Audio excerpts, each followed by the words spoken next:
Have you ever wanted to run multiple operating systems on your Linux machine? Okay, then this special episode is for you. I'm your host from Italian News Channel, and today we're going to explore in Flint, a brand new super lightweight tool that makes managing virtual machines as easy as using your smartphone. Stick around because by the end of this video, you'll know exactly how to set this up and start creating your own virtual machines. So, what exactly is Flint? Imagine you want to test a new Linux distribution, or maybe you need to run Windows software on your Linux machine, or perhaps you want to create isolated environments for different projects. That's where virtual machines come in handy. Flint is like having a super smart assistant that helps you create and manage these virtual machines. And here's what makes it special.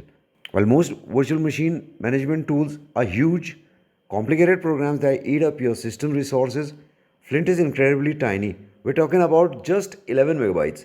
That's smaller than most photos on your phone. What's even better, it comes with beautiful web interface that you can access from any browser, a command line interface for power users, and is completely free and open source. You might be wondering, what the hell, why should I care about another VM tool? Well, let me tell you why Flint is different. First, it's incredibly simple, no confusing XML files, no complicated setup procedures. You download one file, run it, and you're ready to go. Second, it's modern.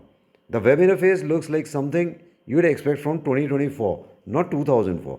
It's responsive, intuitive, and works great with both desktop and mobile devices. Third, it's secure. Flint comes with built-in security features including password protection for the web interface and API key authentication for advanced users. And finally, it's powerful. Despite being so small and simple, Flint supports all the advanced features you need: cloud images, automated setup with cloud init, snapshots, and network management. Okay, before we jump into the installation, let's make sure you have everything you need. Don't worry, the requirements are pretty simple. You'll need a Linux computer. This could be Ubuntu, Fedora, Debian, or pretty much any modern Linux distribution. Flint works with KVM through libvirt, which is Linux's virtualization framework. So you'll need libvirt and qemu-kvm installed. Most Linux distributions have these available in their package repositories. And that's it. No Docker, no complex dependencies, just the standard Linux virtualization stack. Alright, let's get our hands dirty and install Flint. I'll walk you through each step, and don't worry, if you're new to the command line, I'll explain everything. I have included a Flint setup guide in the YouTube description box below. Please make sure you go through it. Okay, first we need to make sure KVM is installed on your system. Open up your terminal. You can usually do this by pressing Ctrl plus Alt plus T. Now, let's check if you have the required packages. We'll type a command to install libvirt and qemu-kvm if they are not already there. Once that's done, installing Flint is incredibly easy. You're going to use their automated installer script. Now, I know running scripts from the internet might sound scary, but this is a common and safe practice in the Linux world. The command we'll use downloads the installer and runs it automatically. The installer is smart. It detects whether you're running a 64-bit or a 32-bit system, whether you're on Intel or ARM architecture, and installs the right version for you.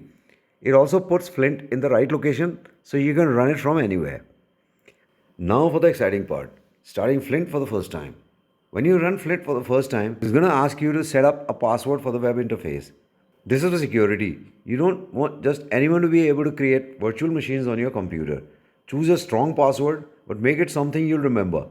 Once you've set that up, Flint will start its web server. By default, it runs on port 5550 on your local machine. Now open your web browser and navigate to localhost 5550.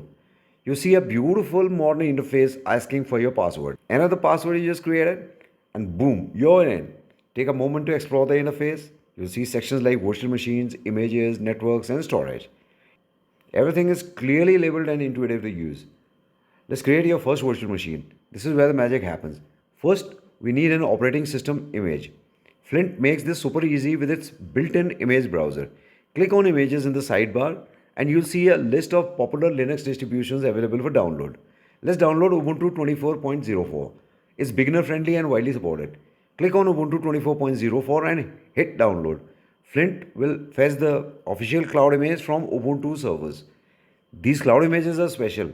They are pre-configured to work perfectly with virtualization and are much smaller than regular ISO files.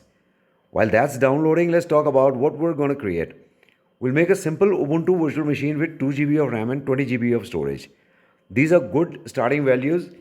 You can always adjust them later. Once the image is downloaded, click on virtual machines and then create new VM. Give your VM a name. Let's call it my first VM. Something like that. Select the Ubuntu image we just downloaded. Set the memory to 2048 MB, that's 2 GB, and disk size to 20 GB. There's also a cloud init section. This is amazing technology that lets you configure your VM automatically. You can set up users, install packages, and configure settings all before the VM even starts for the first time. Once you create Click, Flint will build your virtual machine in seconds. You see it appear in your VM list with the status of stopped. Click the play button to start it up. Your VM will boot up just like a real computer. Flint provides a console view right in your browser. No need to separate VNC viewers or SSH clients. You can interact with your VM directly through the web surface.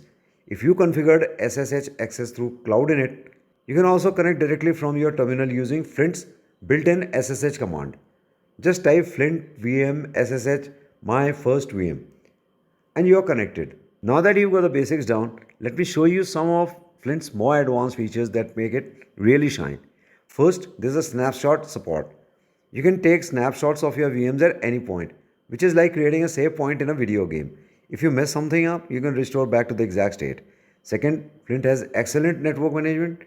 You can create isolated networks for your VM, set up port forwarding, and even create complex multi-VM setups. Third, the API and CLI features mean you can automate everything. Want to spin up 10 identical VMs for testing?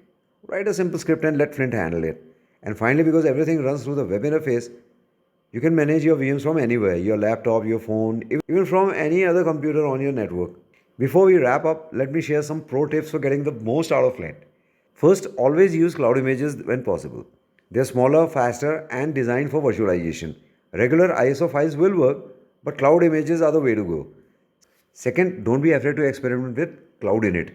It might seem complicated at first, but it's incredibly powerful for automating VM setup. Third, keep an eye on your host system's resources.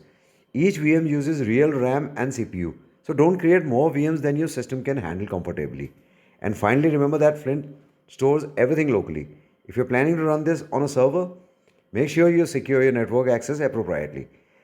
And there you have it. We've covered everything you need to know to get started with Flint, from installation to creating your first virtual machine. What I love about Flint is how it removes all the complexity from VM management while still giving you access to powerful features. Whether you are a developer who needs isolated environments, a student learning different operating systems, or just someone who loves to tinker with technology, Flint makes it all accessible.